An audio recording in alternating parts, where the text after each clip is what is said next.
So we've had a bit of an epiphany today.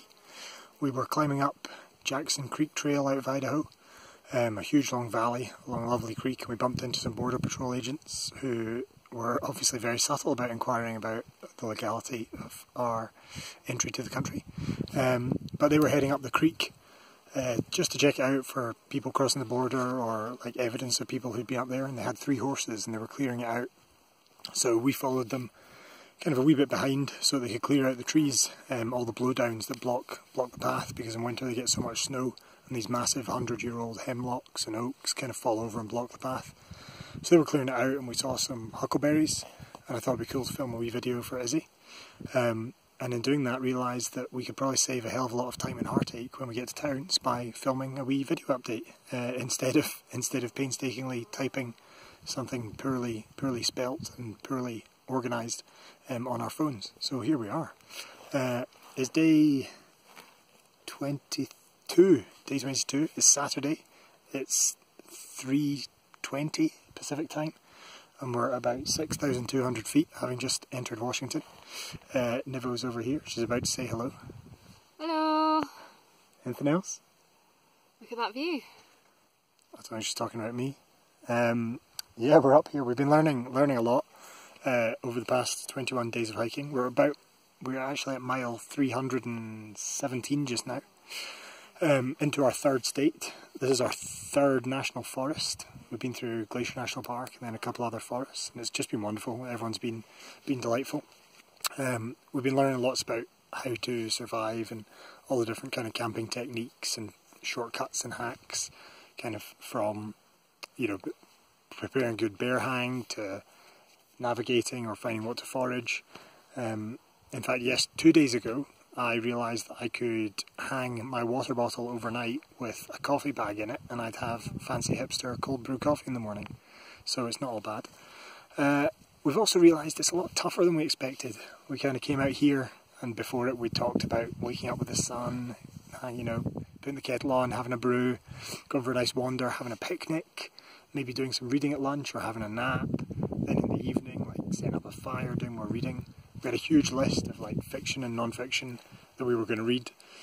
And the reality is a bit different. It's kind of, you force yourself out of bed in the morning so you can walk when it's light and safe. You spend your day like either breaking camp and then filtering water and looking for food sources and counting miles. Shouting, "Hey bear." Shouting, "Hey bear," so that the bears don't come and get you. But it's awesome.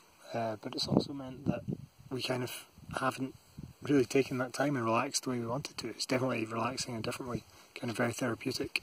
When we get to towns, there's loads to do. There's like the pressure of resupplying and doing laundry and eating and sending boxes forward if we need to for quiet towns.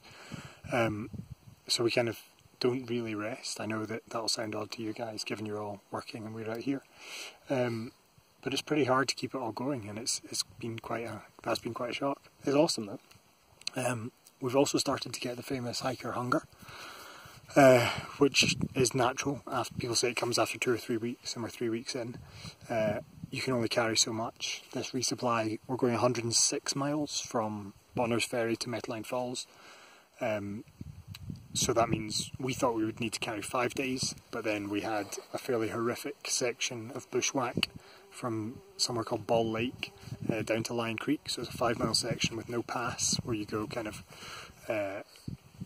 over the valley really, into just a massive jungle almost, and try and follow the creek.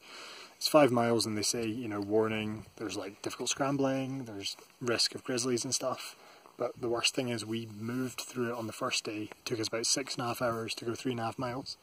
We had to camp in there because we were losing light. And all in all, I think we did about 7 hours of walking to make 5 miles of progress, just slashing through everything.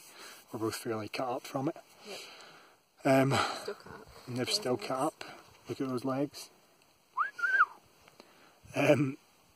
Yeah, so that's been pretty tough. So that held us up a wee bit, and then we realised we might take 6 days in this section instead of 5. We started looking at our calories because we're getting hungry, and we think we probably need 5,000 or 6,000 a day, given we're walking kind of 20 miles a day with weight and up and down mountains. we actually realised we had 4 days to go with 10,000 calories between us. So started to ration at 60 calories a mile, which on a 20-mile day would give us 1,200 calories, which isn't ideal. Fortunately, we got to Sullivan Lake, Priest Lake campground, East Shore campground on Priest Lake, when we made it out of the bushwhack, and there was a wee booth where they were like checking the vehicles in, and we went up looking very forlorn and hungry and asked if there was anywhere we could buy food, and by some miracle she sold ice cream and soft drinks. So we both smashed 1,000 calories in about 20 minutes by having ice cream sandwiches and Pepsi.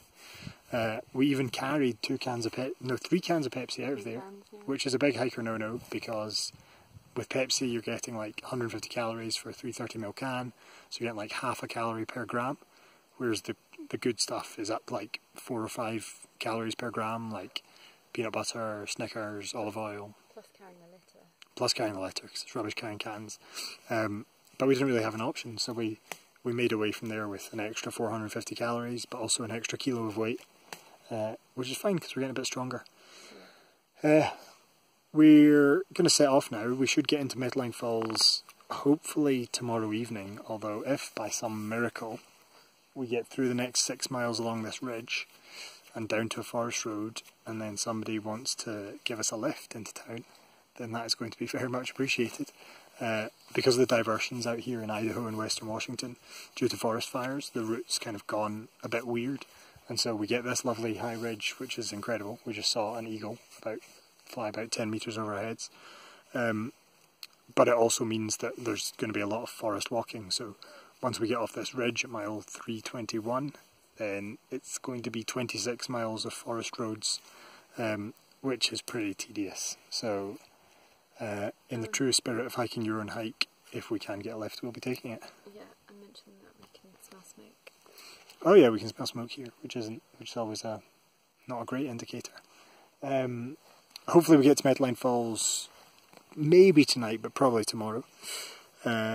Particularly because this town of 200 apparently has a cinema that shows one showing a day, 3 times a week. It shows it Friday, Saturday and hopefully Sunday. And we would love nothing more than to sneak some gin into a cinema and watch whatever movie they want to show us.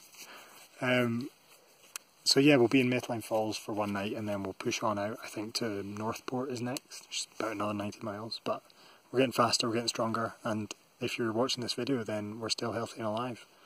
If not, then bears have probably got us, and maybe you might find this on Niv's phone later. We think black bears are pretty stupid, so if a black bear's got us, then show them this video and they can have a good laugh about it. Anyway, I think we'll be doing this more when we get to towns, because although this is 8 minutes, it's a lot less heartache than writing up that blog. So we might throw some photos on there. Hope everyone's doing well, and we'll be in touch soon. Happy trails!